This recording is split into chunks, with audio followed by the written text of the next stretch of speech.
Sir कल काफ़ी अप्रत्याशित रिजल्ट आया, खास तौर से हरियाणा का और जम्मू कश्मीर का, क्या कहना है? ये हमको जो गाली देते थे लोग कि आपके खड़े रहने से सब बीजेपी का फायदा हो रहा है, मैं फिर से कह रहा हूँ, हम तो थे ही नहीं वहाँ पर, तो कैसे जीत गई बीजेपी?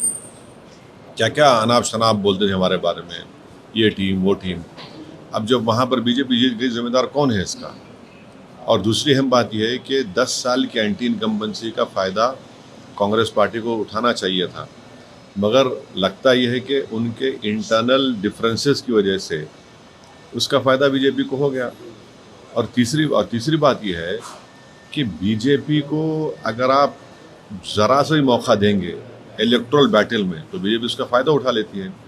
और आखिरी बात यह है कि 2024 के चुनाव के बाद भी, और पार्लियामेंट में मैंने कहा था कि जो लोग इसको कह रहे हैं कि ये बड़ी नफ़रत पे कामयाबी हो गई, मैं उस वक्त भी कहा था कि वो बात नहीं है।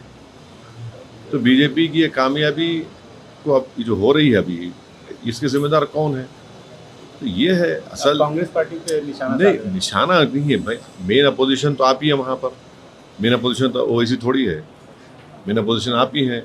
और 10 साल के एंटी इनकम्बेंसी के बाद, 10 साल और फिर आपके हालिया पार्लियामेंट के चुनाव के नतीजे के बाद एक गोल्डन अपॉर्चुनिटी थी इनके पास कि बीजेपी को हरा देते वहाँ से, मगर वो नहीं कर पाए। इनका अपने इंटरनल डिफरेंसेस की बुनियाद पर, अपने एरोगेंस की बुनियाद पर, तो बड़ा। इसको आप बीजेपी की जीत नहीं बल्कि कांग्रेस की नाकामयाबी बता रहे हैं आप? मेरा मानना ये है कि देखिए, मध्य प्रदेश में भी जीतना चाहिए था, छत्तीसगढ़ में भी जीतना चाहिए था, यहाँ पर भी जीतना चाहिए था। तो ये तीसरा ऐसा प्रदेश है जहाँ पर बीजेपी को हारना चाहिए था। असेंबली इलेक्शन बीजेपी जीत गई, तो ये खुद एक बहुत बड़ा पैगाम देता है कि किस तरीके से क्या हो रहा है। तो जहाँ तक मेरा ताल्लुक़ है, हमारी पार्टी हमारा हम तो डिसाइड के नहीं लड़ेंगे, पर इतने बड़े बड़े लोग इस पार्टी के मुझसे भिजाए लोगों के आप चुनाव लड़िए, बोला नहीं लड़ेंगे हम अब चुनाव लड़ेंगे अपनी तरीके से लड़ेंगे। तो ये तो ठीक नहीं हुआ, बिल्कुल ठीक नहीं हुआ। और 10 साल की एंटी इनकम्बेंसी और इनएफिशिएंसी इतनी ज़्यादा थी वहाँ पर, तब भी फ़ायदा नहीं उठा सकी कांग्रेस पार्टी सर कल प्रधानमंत्री और भारतीय जनता पार्टी के अध्यक्ष जेपी नड्डा ने भी कहा कि कांग्रेस ने वहाँ जातिवाद किया, ये किया, बहुत सारे बातें बोली। क्या आप उससे इत्तेफाक रखते हैं? कांग्रेस को खास तौर से निशाना। अब देखिए, जीतने के बाद तो victory has many fathers, defeat has none, जो कहावत है, अब कुछ भी बोले जाएं। अब जाहिर है, तो अब ये ईवीएम को ब्लेम करना तो बड़ा आसान है ना। वही ईवीएम से आप जीत जाते हैं और फिर अगर आप हार जाते हैं तो ये गलत बात है। अब बोलते हैं, मगर ये मेरा ओपिनियन ये है कि ये स्टेट बीजेपी को हारना चाहिए था। बहुत से फैक्टर्स थे जो उनके खिलाफ जा रहे थे। तो अगर आप यहाँ पर भी अगर नहीं हरा पाएंगे बीजेपी को, तो ये बड़ी तकलीफ दे बात। सर जो 5 एमएलए नॉमिनेट किया है सेंट्रल गवर्नमेंट ने, उस पर हम उमर अब्दुल्ला कह रहे हैं कोर्ट जाएंगे, राहुल गांधी मोवेश वैसी ही बातें कर रहे हैं। आपका क्या राय है? नहीं, एक्ट देखिए, एक्ट में तो है वो हमने 370 को अपोज किया। उसूलन अखलाकन कॉन्स्टिट्यूशनल प्रोप्राइटी डिमांड करती है कि जो भी सीएम होगा उसके ओपिनियन से, उनकी रजामंदी से आप अपॉइंटमेंट करिए। मगर एक अजीब व गरीब किस्म का एक्ट पास किया गया 370 का, जिसमें आपको एक मिसाल देता हूँ। कैबिनेट की मीटिंग होगी, उमर अब्दुल्ला की कैबिनेट मीटिंग होगी, तो एलजी का रिप्रेजेंटेटिव बैठेगा उसमें और वो बताएगा एलजी को कि इसको कबूल करे ना करे। अगर उमर अब्दुल्ला कैबिनेट के मिनिस्टर को दिल्ली जाने का है, दिल्ली जाने का भी है, तो उसको एलजी से परमिशन लेके जाना पड़ेगा। एक प्यून को अपॉइंट नहीं कर सकता सीएम वहाँ का।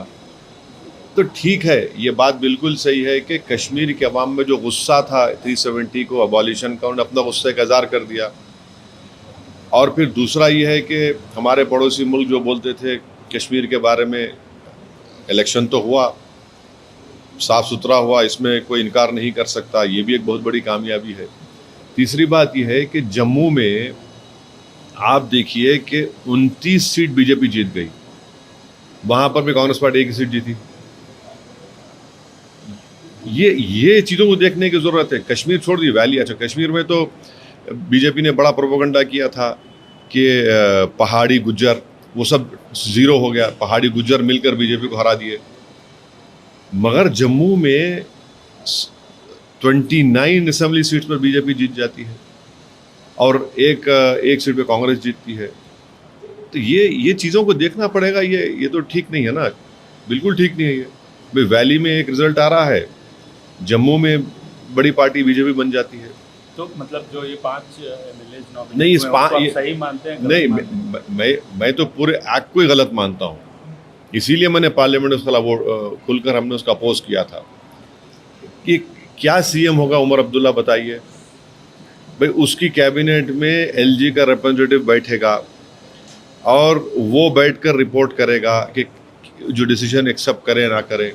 अगर उमर अब्दुल्ला अपनी मंत्रियों को लेकर दिल्ली आना चाह रहे तो प्लेन में बैठ के ऐसा नहीं आ सकते, उनको एलजी से परमिशन लेके आना पड़ेगा। एक प्यून को अपॉइंट नहीं कर पाएंगे, तो पूरा पावर तो एलजी के पास ही है। अब देखिए ये तो बड़ी यानी गलत बात है ना। ये तो इलेक्टेड जनता वोट डाल रही है और पूरे अख्तियार एलजी को दे रहे हैं आप, ये कैसे होगा बताइए।